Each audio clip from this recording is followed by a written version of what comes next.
Hey yo, shout out to the bro ST. Shout out to the whole Park Hill, the whole Stapleton, the whole West Brighton, New Brighton, the Harbor, Port Richmond. Whatever I'm forgetting, make sure you check me in those comments, you heard? And let me know what part of Staten Island you repping. You heard you rep that Staten Island? Drop those Statue of Liberty emojis in the comments and let me see you. And let me know what part of Staten Island you from.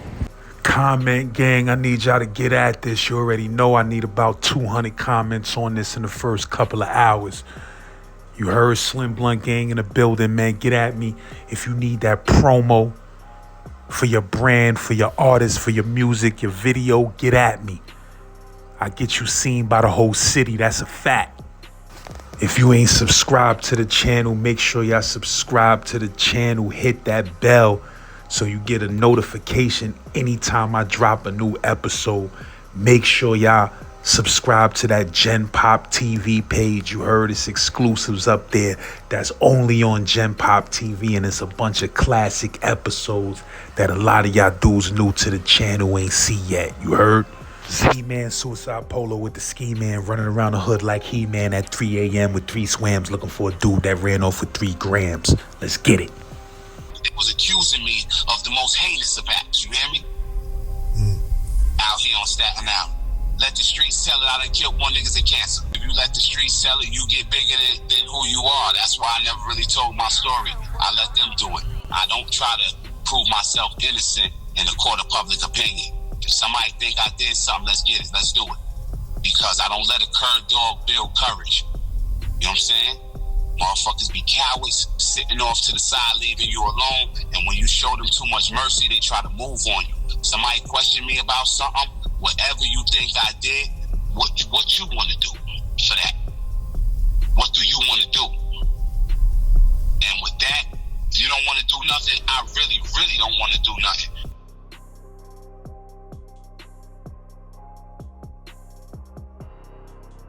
So yeah, this is like, I want to say this is like 80, I came to Park Hill in like 84, you heard? Now, it was a bunch of woods back there, so besides playing in the woods, I had 2 other hobbies behind catching stuff in the woods and stuff like that. My other 2 hobbies is I used to collect crack vials. I'm probably like 5 years old, and that's when I started selling stories at like 3 or 4. We could get a little bit from my moms or whatever. Moms. So in Staten Island, my 2 hobbies was collecting crack vials. Collecting crack vials, like I used to put them in bags by color and size. And then I used to collect bullet casings, bullet shells, shell casings. That was my hobby. Those were my 2 hobbies by the time I was 7 years old. That was in Park Hill. And what you said you was doing with those? What you was doing with them? I saved them. I just loved them. I saved them. I wanted to be an archaeologist. They were like artifacts to me. I was a child. You know what I'm saying? You knew what they were, or you just it was colorful and pretty to you? Nah, I knew that was the base. How low can you go? Death Row? What a brother know. You hear me? The dude name was Rob Bates. Now, that's another thing I want y'all to know about me. I think in videos and movie scenes. That's the way my mind works. Videos, movie scenes, rap verses, quotes. This is the way I think things through. As soon as you asked me that, I knew what they was. Did I know what they was? That's what came into my mind. Bass. How low can they go? What?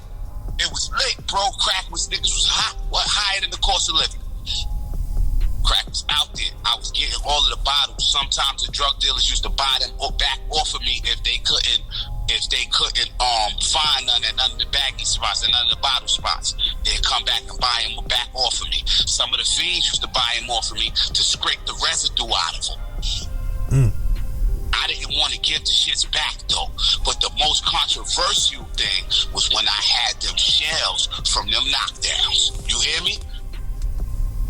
I was a little, I might have been 10 the first time. I can't even remember who this nigga is, but I remember seeing him kill more than one person, stepped to me and said, "Shorty, you have to give me them shits." Niggas was beefing with me over them. I wasn't giving them up. I wasn't giving them up, you heard? They was mine. I was saving them. I had 2 dresser drawers full of them shits and socks. You can ask numerous people from Staten Island. They gonna tell you that nigga S had a drawer full, 2 drawers full of us. I could tell you where the shots was fired from. By the time I was 13, I started prying the bullet heads out. I used to get beatings for climbing down the fire escape and getting to them shits before the police get them. Now this what I'm telling you is from 1985 to about 1988 to about 88, 89, Staten Island. This is regular. Shootouts is crazy. It's the crack era. It's real. It's real. I was a kid growing up through that. You know what I'm saying? Staten Island, we had about for Park Hill, right? We had Park Hill, Stapleton. It's the Clifton area. Park Hill, Stapleton, Celebration. We had like 2 parks for that whole area. If somebody Google how many children were in that area at the time, it was sad, bro. And to this day, we don't have parks like if you go to the other areas of Staten Island. Them white people got their shit situated over there. And the Asians and whoever else. You come to the hood, it was 2 parks. I was playing with crack valves, you hear me? And in the projects, the parks was twisted, they was ran down, they was run down. I seen so many bodies, it's crazy. My first body I seen, I was going to take out the garbage. Somebody was in there in a blue plastic bag. A lady was in the garbage in the incinerator room in a blue plastic bag. So this is what it was, you know what I'm saying? What you mean, the see-through bags? Yeah, see-through joint. See-through joint. It was a rush job, you hear me? It was a rush job. Right track, wrong train. Yeah, that's what it was. That's what it was. So as far as Staten Island goes, in a lot of parts of New York, like I'm one of the gatekeepers, bro. I know what happened. I was there. The Woo dudes. I was going to the store for them. The 2-6, whoever, the 2-6 mob dude. But I was going. I'm connected with everybody as a child. This is my childhood I'm talking about. I'm not even breaching into anything. You know what I'm saying? Meth was the first person. Meth made me feel content. Well, not caring about dressing like a bum. What you mean? I like dressing bummy. That's why they used to jump me, bro. I didn't care about clothes and stuff like that. I cared about different things, so I dressed different. You know what I'm saying? And that alone made people want to jump. I was always different, bro. I was in the woods. I told you, I come out with mud up to my waist. Literally, I run right in there in new clothes just to catch a turtle. Fresh. Run right in the lake, in the pond. There was 5 ponds in back of Park Hill. It was 5 lakes back there. 5 ponds back there, and that's where I used to play. Surrounding the ponds, it was a large wooded area. That's where I was at all the time. If I wasn't there, I was collecting crack valves and shit like that. Those were my hobbies, and getting jumped. And I was pussy, so I used to start stuff that I couldn't finish. So what you mean, Meth used to dress like that, or he told you something? Yeah, Meth didn't care about being fly. Meth is him. You know what I'm saying? Throughout every era, no matter what was going on in the street, Meth is the one woo nigga that go to any hood and nobody ain't gonna do nothing to him. Straight like that. I can't say that for everybody else. I can say certain niggas knew better than to come back to the hood at certain times. But Meth could always come through. You know what I'm saying? He could always come through because Meth is Meth. He always just him. You know what I'm saying? It's a particular story what he told me that encouraged me. I'm holding that one to the chest. But it's a particular story what Meth gave me. He told me something one day and it gave me the courage, you know what I'm saying? Like Meth is I ain't seen Meth in years, but that's my man. I have never been down with a team who know me for who I am. Because a lot of teams I've been down with, niggas don't know who I really am. You know what I'm saying? But anybody who really knows me and I tell them, yo, listen, my name is Michael Montgomery, I tell them, if you ever violate Meth, it's up with us. That's what they call it now. I don't care who it is, because I love Meth like that. I done spared people, seriously, for Meth and haven't spoken to him in mad years. But he gave me something when I was a kid that, he always showed me love. Send me to the store, keep the change. Meth always been that type of dude. When I was in the height, when I was tripping, Meth come through. I'm selling bud at the time. He got all the bud in the world. He buy everything I got and tell me to go upstairs, bro. He come in the building with me, bro. Niggas don't go in the building with me. Meth will go in the building with me when I was bugging. Nah. And he don't know that. I haven't seen him in a long time. He don't know none of this right here, bro. What you mean? He don't know what? He don't know what? He don't know how like I spared people off of his strength. Dre with the Y. He don't know that the first time that I was ever afraid in the streets was because I seen somebody chasing him. Matter of fact, niggas from your hood was on his back like a cape. You hear me? What? Woo! Yeah. What you mean? Yeah. From Brownsville? What? They turn me into Little John. Okay. Real Brownsville. No. Not no counterfeit. You talking about in Park Hill? They was in Park Hill? I got a real one on the other line right now. If I say his name, he might roundhouse kick me. Told me he was a best friend of yours. I'm scared to mention his name right now. Real Brownsville dude was in Park Hill. The only people in the history of Park Hill to have the whole projects under siege. Let us pray again. What you mean? It was dudes out there from the Ville that was hustling in Park Hill? We not talking about trying anything. Let us pray again. The whole shit under siege. We're going to do another interview on that. Let us pray again. What?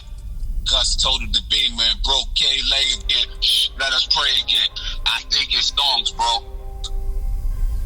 I hope they don't sue us for that. Yeah, bro. It's crazy that you hit me up today because I'm about to drop some major Staten Island shit. Yo, listen. Them dudes asked me to talk to you about that. I'm putting something mean together for you, bro. The justice, inequality, whatever it is you tell me it is that you want to speak on about Staten Island, I'm the gatekeeper. A lot of stuff, people not going to speak on it without my authorization, bro. Because they know. We get into you. Like, I want to know what was that turning point? What happened? Like you said, dudes used to be trying to jump you, robbing you. What happened? When was the turning point when you was like, yo, I'm not having this shit no more? Bought a little 2.5 and stopped all that shit. I was a little nigga dirty flipping on mattress. Bought a little 2.5 and stopped all that shit. Bought a 2.5 from Dirty Jihad. God bless his soul. His first name is Dirty. Man's second name is Jihad. You heard? I don't know what his mom's name though, but in the hood his first name was Dirty. Nigga had guns with a Z, 8-make guns. Sold me a 2.5 for $20 and smoked the weed with me that he bought. And how old was I? Like 9? No matter of fact, how old was I? Damn. That must have been like 91 when I stopped being pussy. I was tired of that shit, man. It was a process though. I think I gotta ask like some of my youth, because different dudes tell me I lost it at different times. One person said, you know how people do the flip over the fence and their legs go straight up in the air? Yeah. And then they land on their feet on the other side? Yeah. Yo, Laz. Yeah, I hear you. Do y'all do that flip? Definitely. So I was doing that flip, but when my legs went straight up in the air, I came right down on my forehead. And bust my forehead. Another time I fell one of my men said when I fell on the back of my head. But to be honest with you, it was a lot of shit. It was just time. And I got a pistol because I used to always hit people with bottles. But when I got that 2.5, it was over. Everybody already knew. Niggas was scared of me. I was already hitting everybody with bottles. I was already cutting people with glass because I was the smallest one and I couldn't fight. So when I got that 2.5 from Dirty Jihad, I got another story about how I got every crew. I got them to do certain shit because I told you I used to get jumped a lot. I got jumped more than I had one-on-ones, mainly because I was pussy. I used to snuff niggas and run. So by the time they catch me, I done snuffed all 5 of these niggas. And each one of them want a piece of me. So that's why I used to get jumped a lot. Or whatever the case may be. So, it was, with that being said, when I got that 2.5, that's when I stopped being pussy. When I went to the island the first time, I came back and I knew how to fight. It was over. Because another nigga said, that's when I really turned up. when I came back from the island. But I learned how to fight, huh? How you ended up on the island? You talking about on the 4 building? Hell yeah. Hell yeah. Yo, this What year was that like? The first time I went to the island, I wasn't supposed to be there. I lied my age. It was 91 is the first time. 91 or 92. Matter of fact, I'm bugged. It was 93 because it was homies there already. But the cutting charge wasn't in effect yet. And I went there for a few days or whatever and came home. But then when I went back in, damn, what year was that? I think, no, that person got it fucked up. Because he said, he stayed in that first little bullet I did. I don't know, bro. Damn. What you mean? You did 6 building time? Hell yeah, I was in the 6th building. Listen, this was my thing. I was getting gun cases. I was shooting, robbing, and it all boiled down to a gun case. Like some of the BGS dudes from Brooklyn, right? I know them because I did like 3 bullets, right? I did like when they was doing time for boosting BGS. This is when you know what I'm talking, right? So when they was doing city bullet time for they boosting, for they steaming and all that, I learned steaming from them and taught it to dudes on Staten Island, but I ain't have the heart for stealing. I did it one time. So anyway, when they was doing bullets for stealing, I was doing bullets for homies. They was accusing me of bodies. They was accusing me of robberies. They was accusing me of shootings. And only thing it was boiling down to was the gun they caught on my hip or down the block with no firing pin. I was doing city bullets for shit like that. But they was accusing me of the most heinous of acts. You hear me? Out here on Staten Island. Let the streets tell it I done killed more niggas than cancer. But the fact of the matter is, if you let the streets tell it, you get bigger than who you are. That's why I never really told my story. I let them do it. And I learned a long time ago that I don't try to prove myself innocent in the court of public opinion. If somebody think I did something, let's get it. Let's do it. Because I don't let a cur dog build courage. You know what I'm saying? Motherfuckers be cowards, sitting off to the side, leaving you alone. And when you show them too much mercy, they try to move on you. Somebody question me about something, whatever you think I did, what you want to do for that? What do you want to do? And with that, if you don't want to do nothing, I really, really don't want to do nothing. Why? Because for 14 years, somebody was looking at my asshole. Every time I seen my family, I had to show somebody my butthole. And I never even seen my own butthole. I don't got no time to go to jail for these clowns.